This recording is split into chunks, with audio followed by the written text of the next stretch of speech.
Hey guys, so this video was taken right after I dyed my hair purple. I did a tight wrap in my hair for about 2 hours, just left them in my hair while I was doing things around my house, and then I took them out.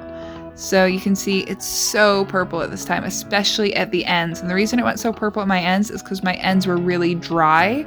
And no matter how healthy you keep your hair, if you're dyeing it purple or you're bleaching it, they're going to get dried out, especially when your hair gets longer.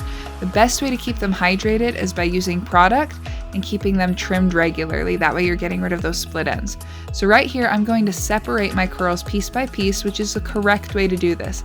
If you lose your patience like I usually do and just start running your fingers through, it's gonna go frizzy, and you're gonna need to redirect the curl using your finger, and then you can fix it. Now right here, I'm gonna get my hair nice and frizzy by running my hands through it. Usually it wouldn't do this, but because my ends are so dry, it's gonna go really frizzy. That's what happens after you first dye your hair without adding extra product. So see how frizzy those ends are? This is how you fix that. I'm gonna add some hair product in my hair. I like to use a good leave-in conditioner, something usually with keratin, and then run my hands through my ends, just working through getting those ends hydrated, making them feel nice and soft. That's gonna help the frizz a lot. Good, weighing down those frizzy pieces. Now what I'm gonna do is I'm gonna add a little bit more. Then I'm gonna use my finger, gonna wrap my hair around it and redirect the curl.